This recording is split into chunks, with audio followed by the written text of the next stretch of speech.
welcome everybody. This is Dr. Sean Yoder, and thank you for taking your time to tune in and listen to this. Today we're doing Microeconomics Chapter 7.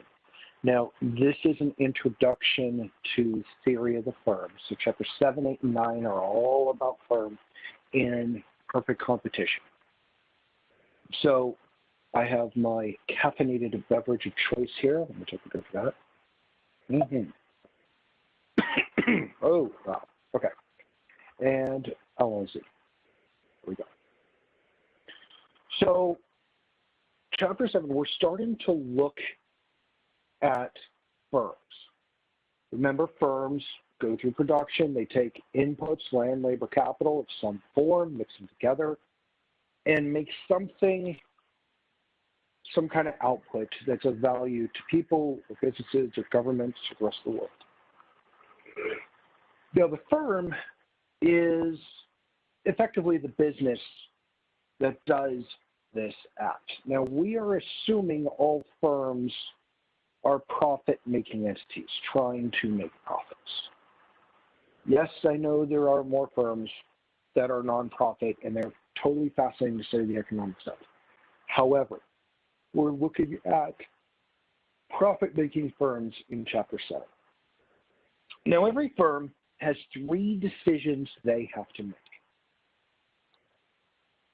How much of what they make are they going to supply to the market? So what is the quantity that they're going to supply? How are they going to make it?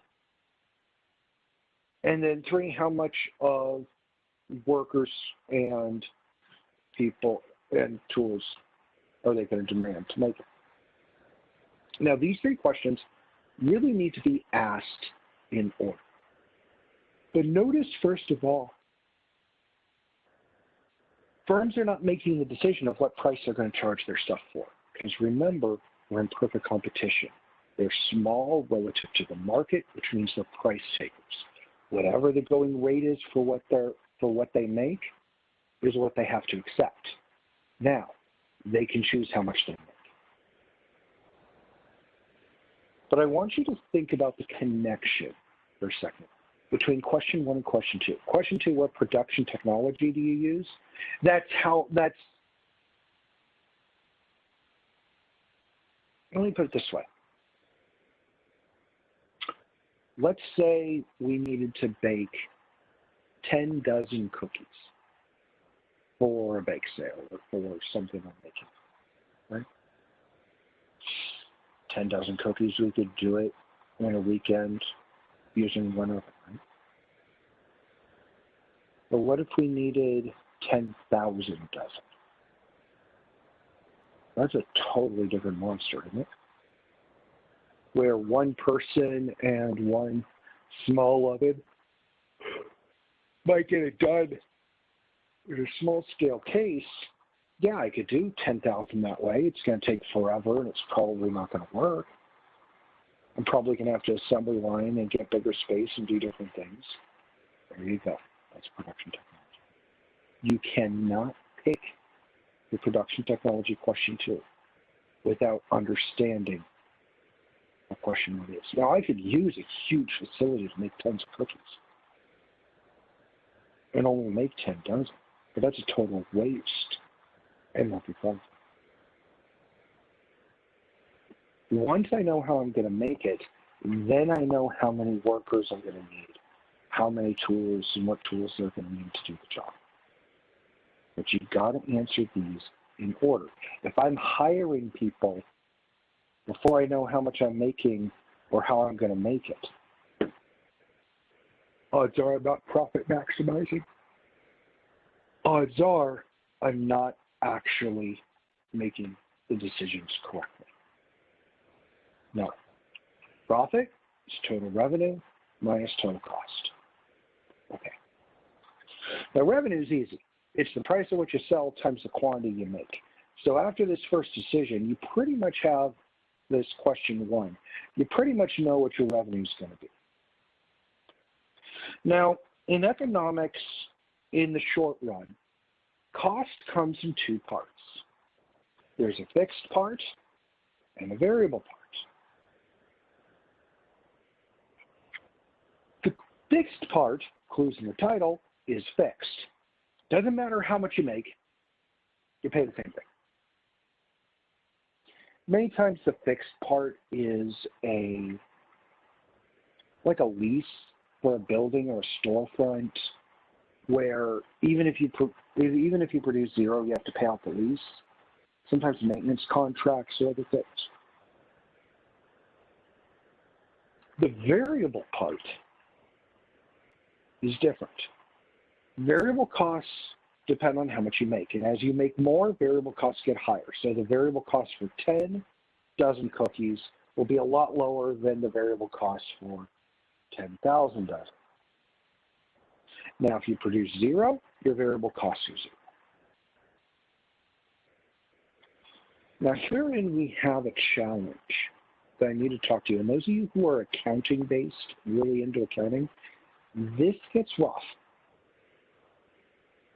So whenever we say profit, total revenue minus total cost, and all the accounting guys, their eyes light up. Oh, we know how to do revenue and cost, depreciation, et cetera, et cetera. But in economics, we're actually talking about economic profit. Now, on the revenue side, that's exactly the same. But on the cost side, we have what we call economic costs. So on the cost side, economic costs come in two flavors. The first part are the explicit costs or accounting costs. So if you think about going to school, the explicit cost of you going to school is your tuition, your fees, maybe the petrol to go to park if you're going in person, your parking permit maybe, these kind of things. Book costs, etc. And most accountants, we stop there. Those are the costs. But in economics, we add the opportunity cost. So what we would add is we would say, okay, but if you were working, how much could you make? And we add that into the decision.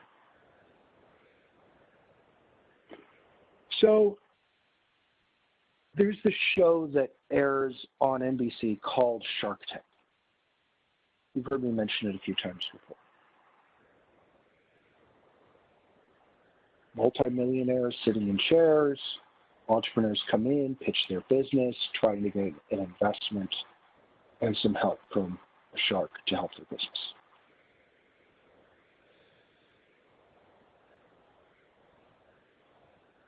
Many times the sharks will ask the multimillionaires, are you paying yourself? How much are you paying yourself? Many times a hidden opportunity cost. Most opportunity costs for businesses come in one of two ways. The first is the time of the owner, what wage they could have gotten that they're not paying themselves for.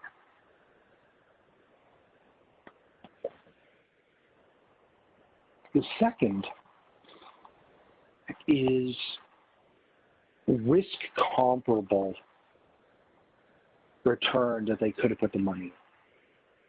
So if you could have put the money in another investment that earns a certain amount, the return from that investment you need to account for. I'll give you some examples. Don't worry about, Dr. Yoder, what does that mean? Hang in there with me. I'll show you. But when we talk about opportunity costs, particularly of money, it says opportunity cost of capital. We're using the capital here in the business sense and on the economic sense.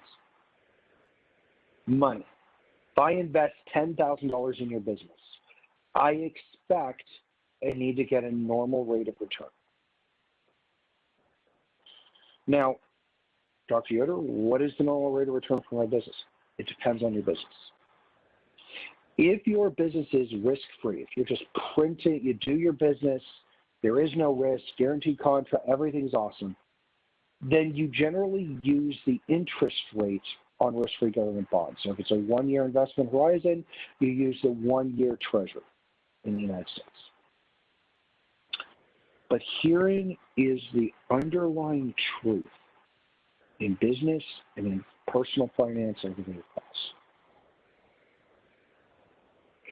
There is a trade-off between risk and return. The more risky it is, the more money you have to spend to compensate for the risk.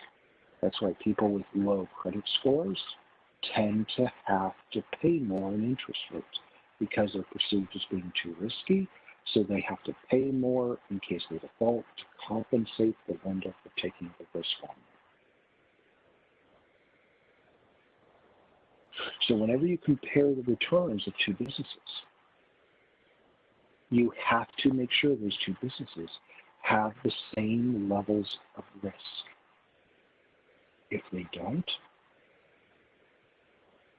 the one with higher risk is probably going to have higher returns. Herein is one of the deeper truths of personal finance. A lot of people come, we'll offer you great returns, risk-free returns. Oh, everything's awesome. It's great returns. Look at all the... And then you read the fine print, and oh, by the way, they're not risk-free. Why aren't they risk-free? Because the returns, the higher money you're making, is due to this. Higher risk-free returns is like the holy grail. If you find it, wow, it's awesome. Yeah, no, it's also called a unicorn, generally speaking. Because if you find higher risk-free returns, everybody buys into it, and it lowers the return until you get to normal.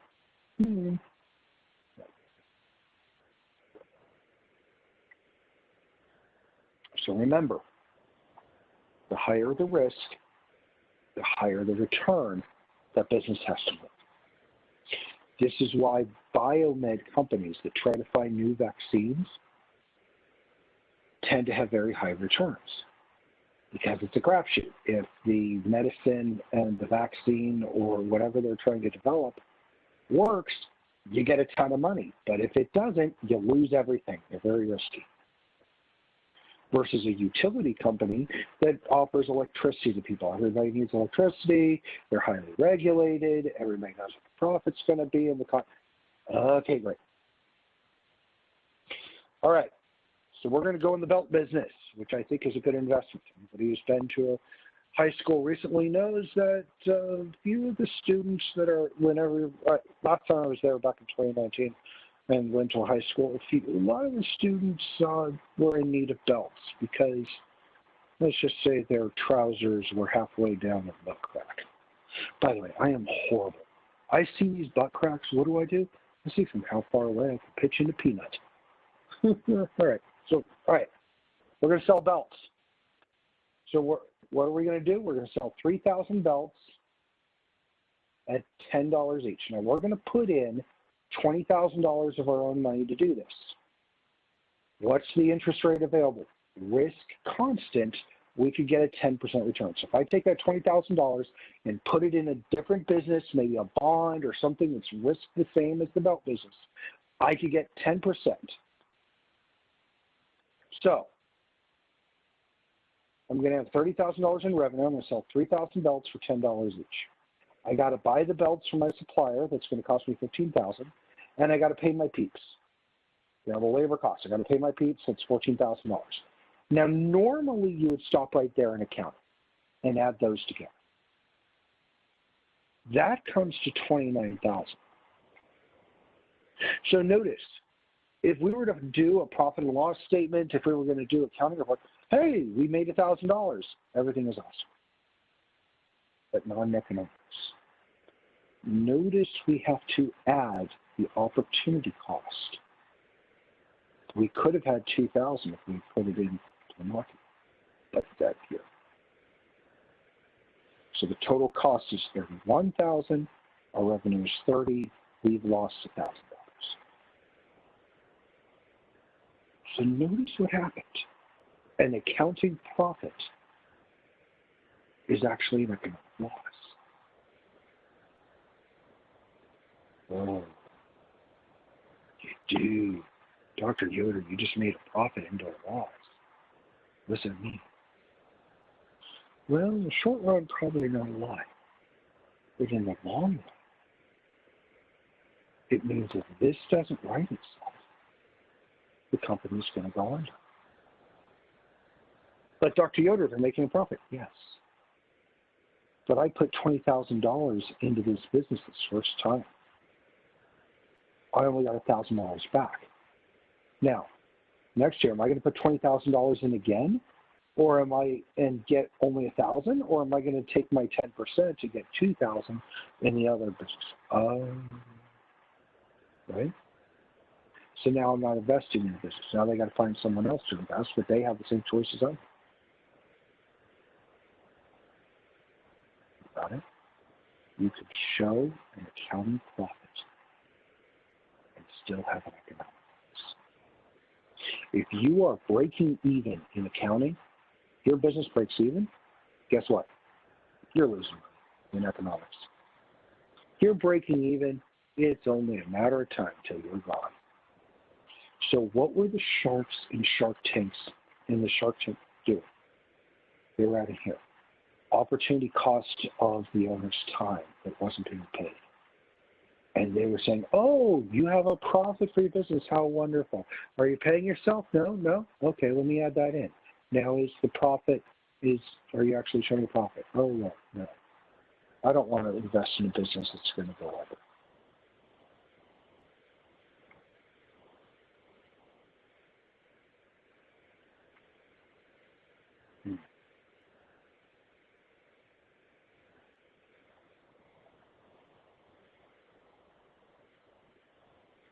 Now, whenever you're talking about firm decisions, it's critical to know what time dimension you're talking about. Short-run decisions are very different than long-run decisions. Now, in the short-run decisions, it says 2 conditions. I'll give you kind of 2.5 or 3. The first is there's a fixed factor. Usually it's capital, but not always. There's at least one fixed factor of production. And the second is firms can either enter or exit an industry. What does that mean? All right. I'm going to buy sandwiches for everybody at the university. Okay? I need them in an hour. So I need what? 5, 6, 7,000 sandwiches, maybe 10,000 sandwiches in an hour. So I place the order. Now, Jimmy John's is fast. They ain't that fast. Just stop for me. Let's say I called Jimmy John's and asked for, say, 5,000 sandwiches. They can't double the size of their shop. They can't increase the size of their bakery in an hour. Fixed factor, capital. What can they do? They can call every worker that they have, bring them in, and start pumping them out as quickly as they can. Also, is a new sandwich shop going to open up in an hour just because the next hour, just because I'm ordering that many sandwiches? No. Is a sandwich shop going to go out of business in the next hour that wasn't already going to do? No. That's short. Next time we talk, we're going to do Chapter 8, and I'm going to walk you through some of the analytics of short-run decision. Many frontline managers have to operate businesses under the short. You know, if you're the store manager of like a McDonald's or something, right? You can't double your shop. You can't do a ton with regards to your business, but you can bring on more workers. You can resync a few things. But generally, managers that are compensated on how the store does, many times they're operating in short-run analysis. Now, in long-run analysis, everything is possible. Jimmy John's could, by this time next year, double the size of their shop. You could get a new competitor opening up in a year. Likewise, you could go out of business in a year. Or your competitors could. That's long-run analysis. Many times your directors and C-levels are having to make long-run decisions. Now, sometimes these conflict. Sometimes a long-run decision, hey, I got to remodel the store, means your short-run performance is going to totally suck. Maybe your manager's not going to be the most thrilled about it.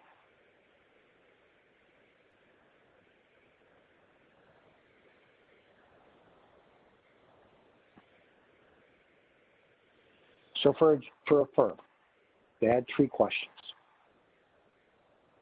How much do you make? How do you make it? And how many of each input of your workers and your tools are you going to need to make? Now, in order to answer those questions, they need to know 3 things. The first is, what you're selling. How much will the market bear? What's the price? If you don't know the price, you're not going to know your revenues. You got to know the price before you go. The second is, what are the different ways of making it with workers? For example, you've got the bloody slow way, and honestly horrible way at Subway, where they make sandwiches and or you got the faster Jimmy John's, you've got the Firehouse subs, and Jersey Mike's kind of in the middle, depending on what you're looking for, right? Different ways of making the same thing. What is it? A sandwich. And then how much does it cost to hire a worker? How much does it cost to rent tools or to buy your tools? Now, the optimal method of making it is the one that minimizes the cost of making it, given your output. Okay. So I got a story for you. I was in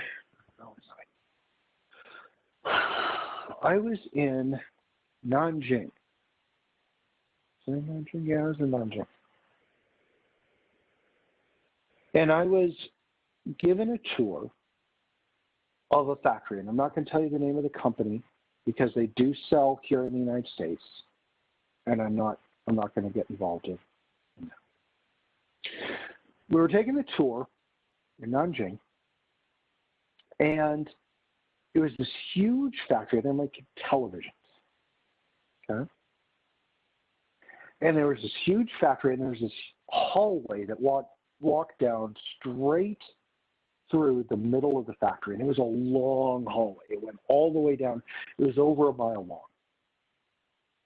And so I was having the requisite guided tour.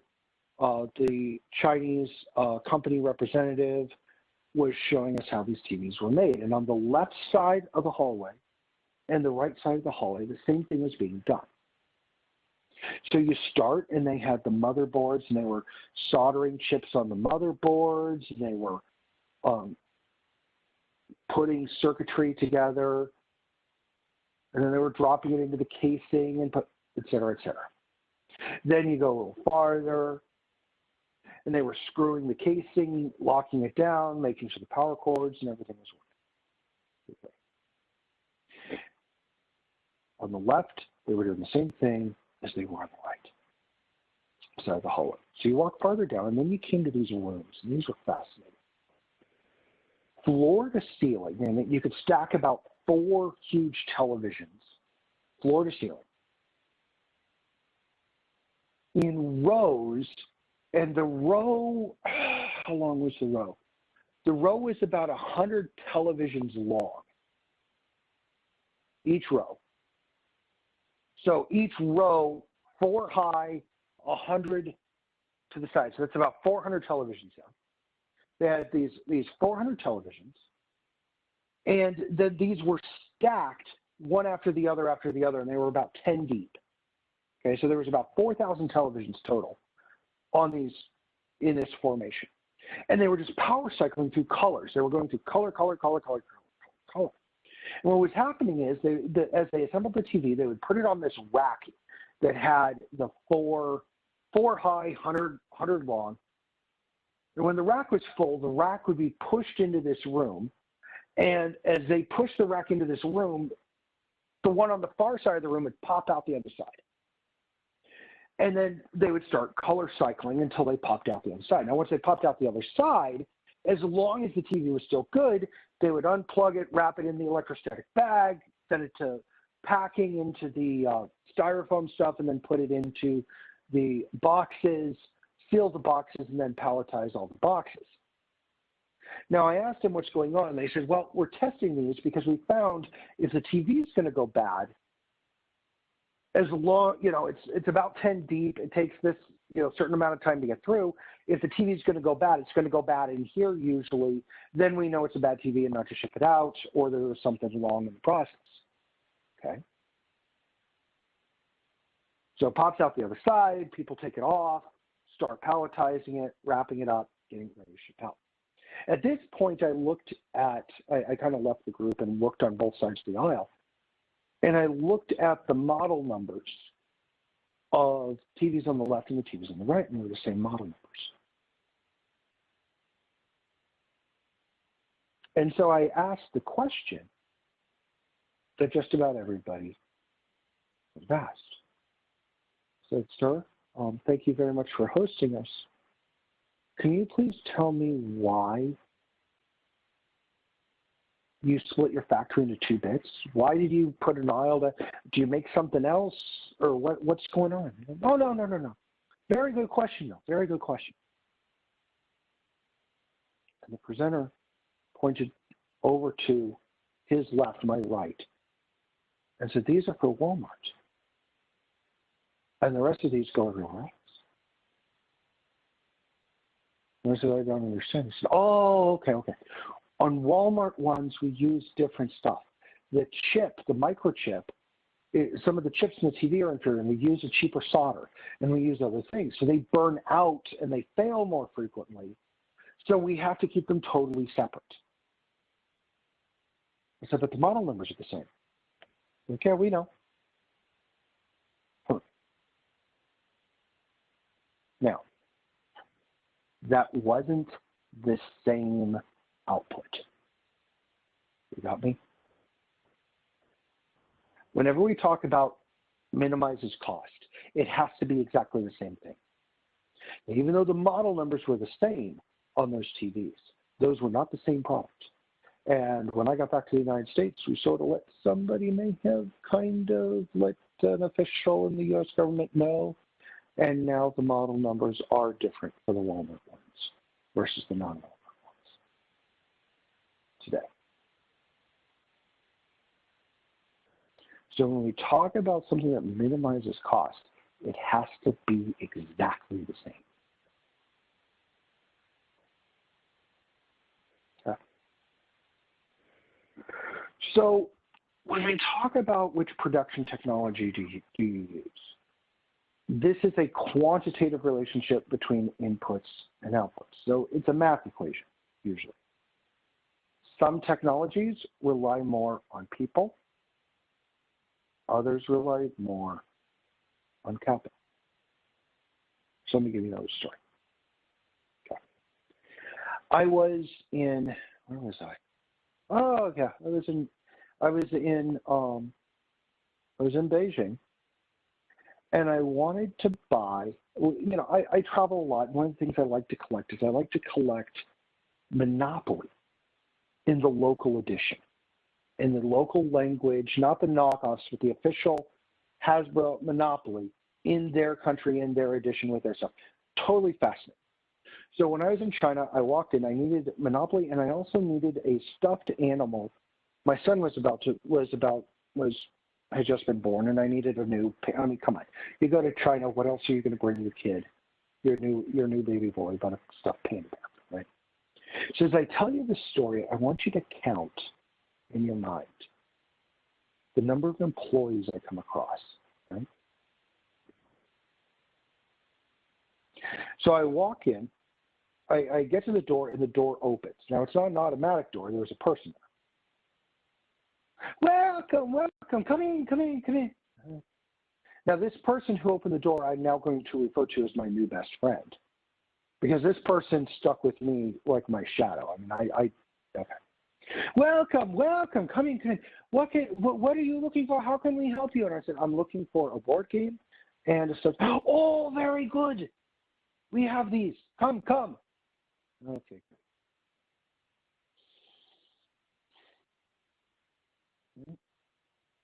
So he walks me over to the board game department, at which point I guess the department manager comes out, says, welcome. What would you like? And I said, I'm looking for Monopoly. Oh, Monopoly, very popular, very, very good choice. And he goes and he gets Monopoly. I said, yes, I'd like that. Very good. So the department manager takes out this notebook. Think of the top-down spiral notebooks, the small ones, where you flip, and he wrote something in Chinese, ripped it off, and handed it to my new best friend. He said, what other games would you like? We have plenty fine Chinese. And I'm like, no, that's all I need. Okay. And my new best friend said, you said stuffed animal toy? Yes. Okay, very good. Come with me. And he took me to another department where, again, another, I guess, department manager comes out and says, hi, welcome. Yes, I've been greeted well. Thank you. Hi, welcome. What do you need?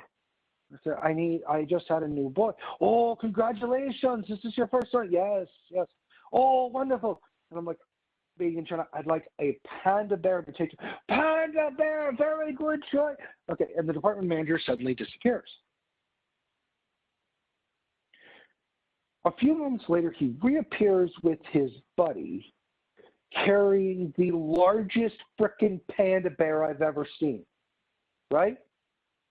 I mean, it took two of them to carry the thing.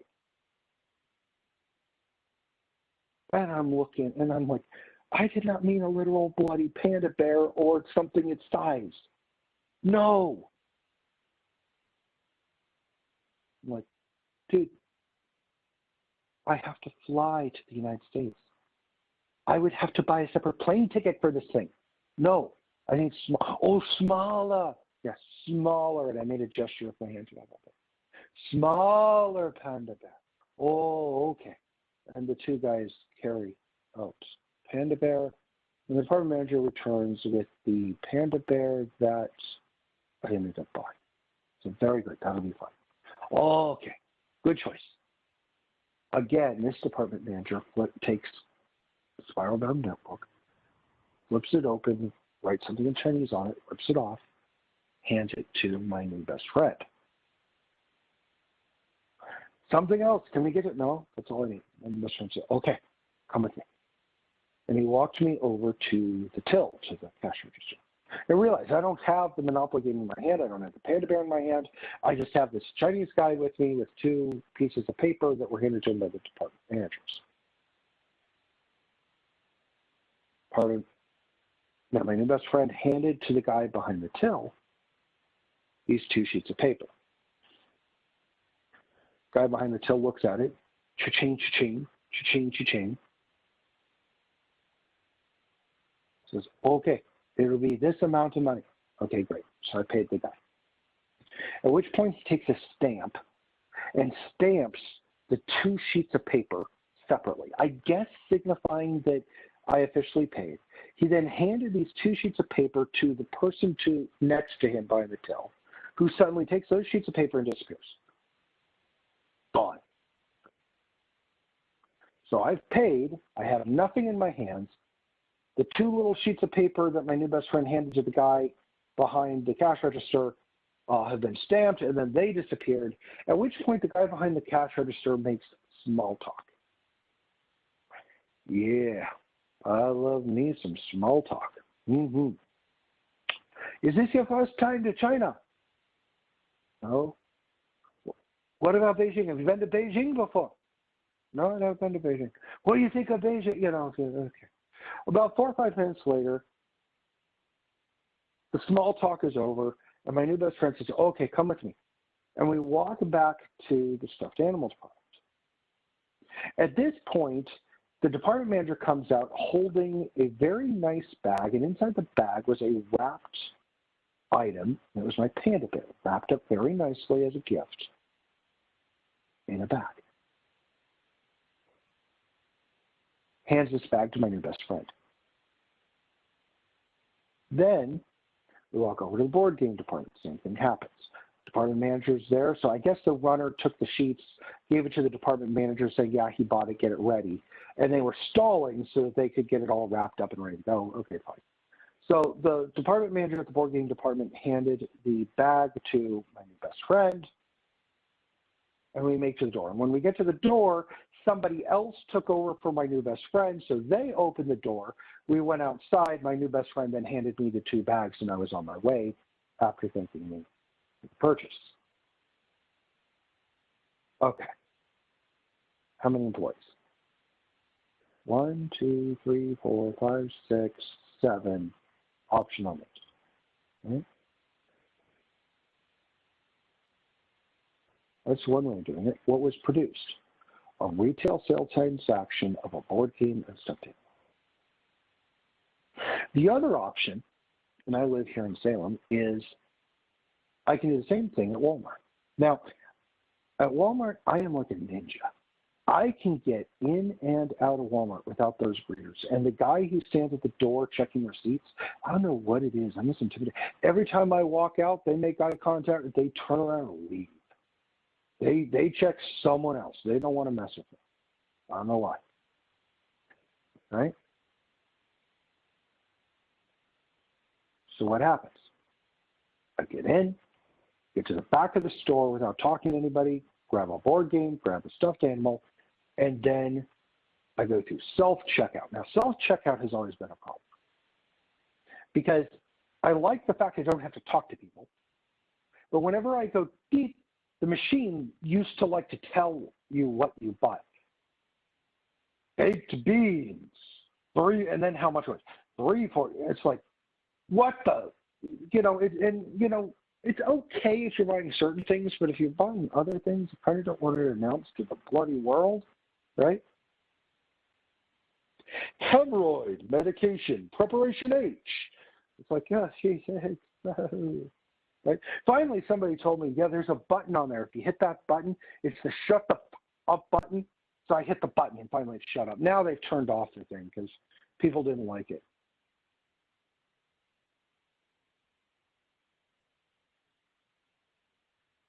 And I can get out without talking to the person.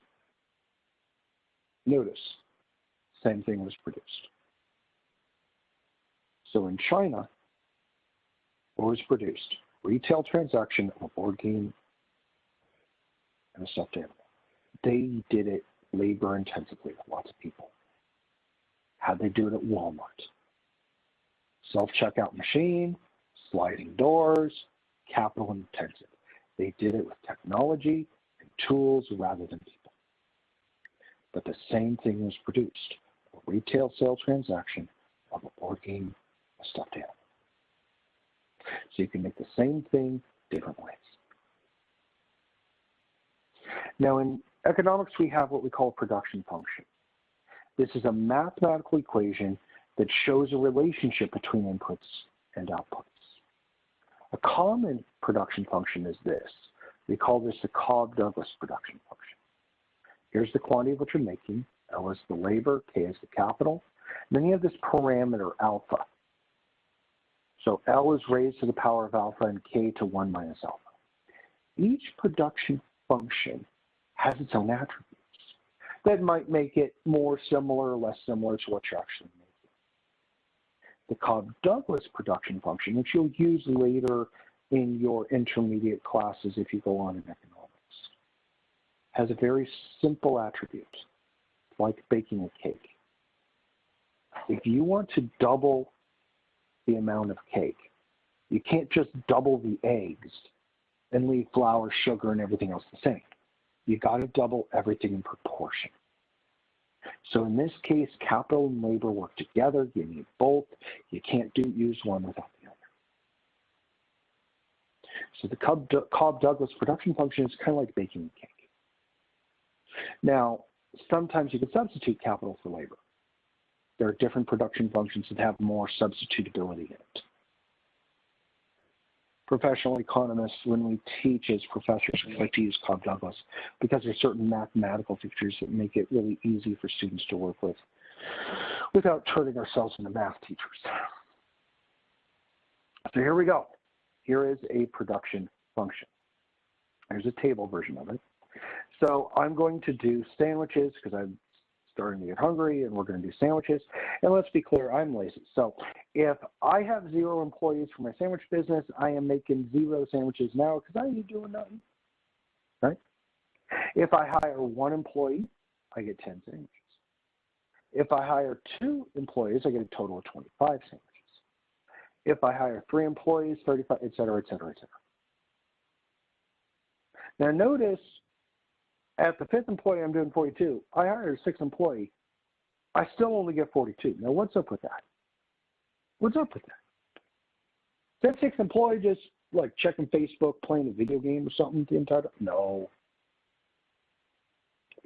We call this the stepping on toes effect. So imagine the assembly line at the Jimmy John's sandwich shop. For those of you who don't know, they assembly line their sandwiches.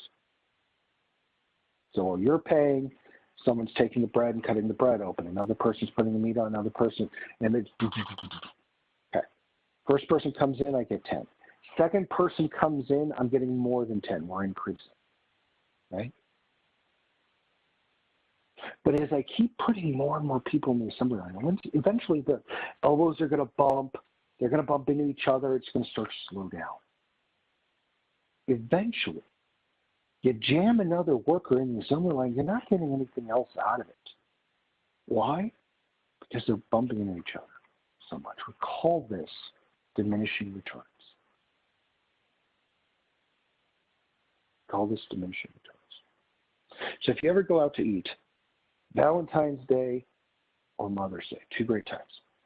My favorite place to sit at the restaurant is the table that looks at the door to the kitchen.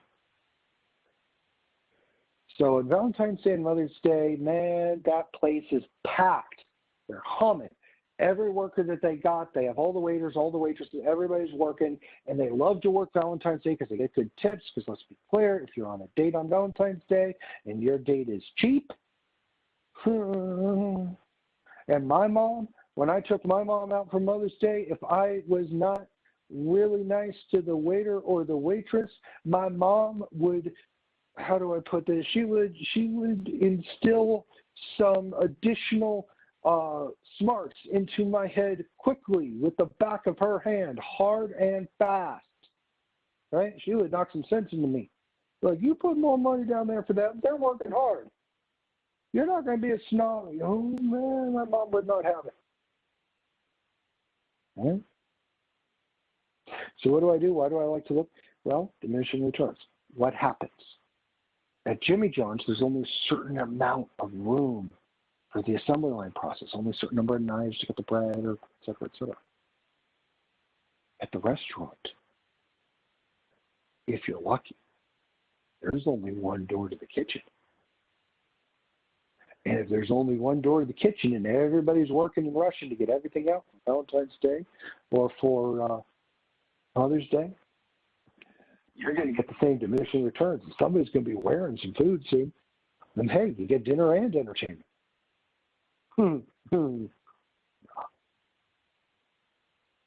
So just like we did with utilities back in Chapter 6, marginal product of labor, 10 minus 0 is 10.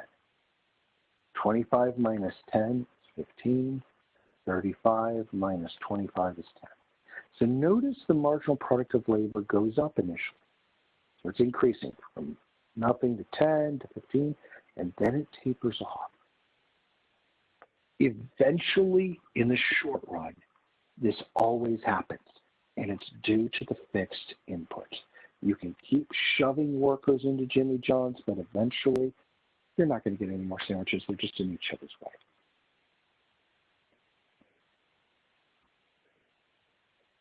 Every firm faces diminishing returns in the short run. Here's a production function, total production function. Here's diminishing returns coming down. Right? There you go. Average product is just your total divided by how many sandwiches you produce, divided by how many people. If your marginal product line is above the average product, average is going up. If it's below, it's falling. Here you go.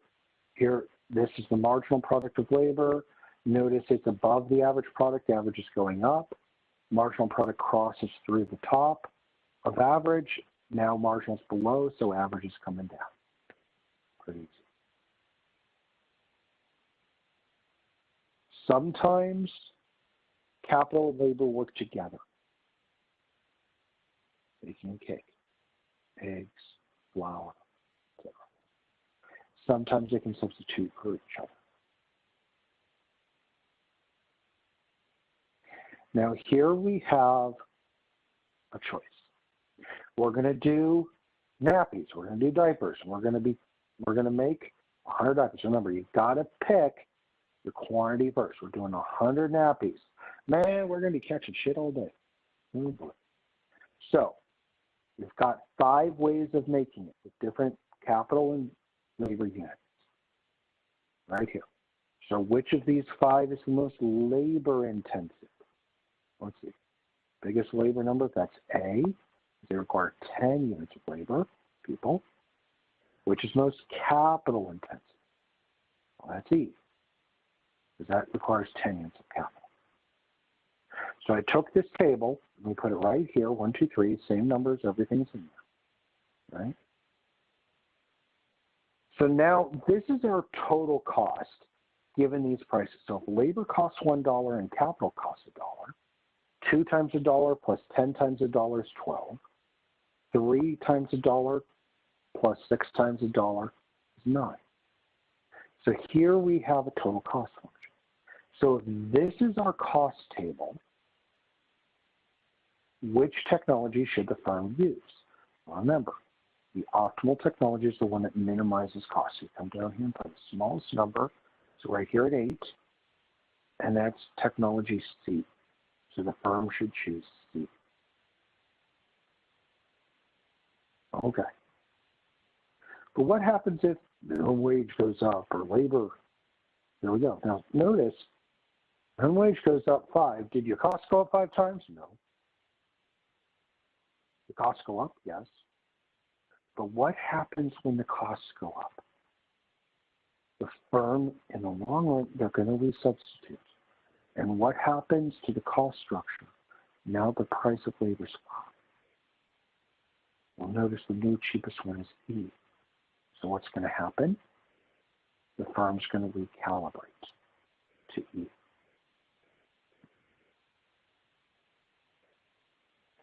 So for those of you who have Texas Instruments calculators, if you're doing this, if you're good at this, you can do this, these kind of problems, with the matrices tools on your calculator.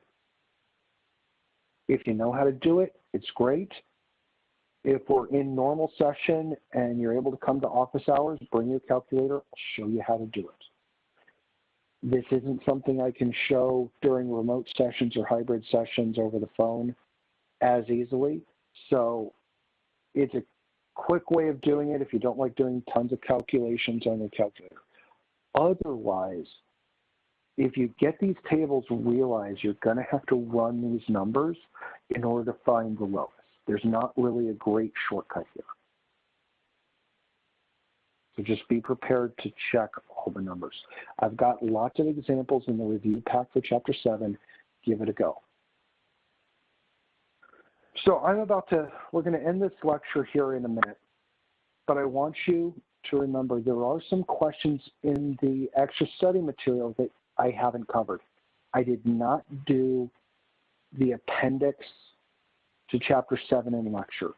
Please read that, take a look at it, go through the extra study questions.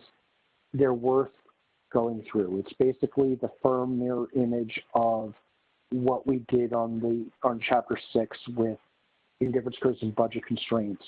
The firm version is called ISO-quant and ISO-cost, but it's the same idea. Go through it, take a look at it. Don't get terribly bogged down if you don't fully understand it. But make sure you familiarize yourself with the appendix to Chapter 7. So thank you very much. I appreciate your time. If you have questions, please give me a call. Stop by office hours. Have a good day.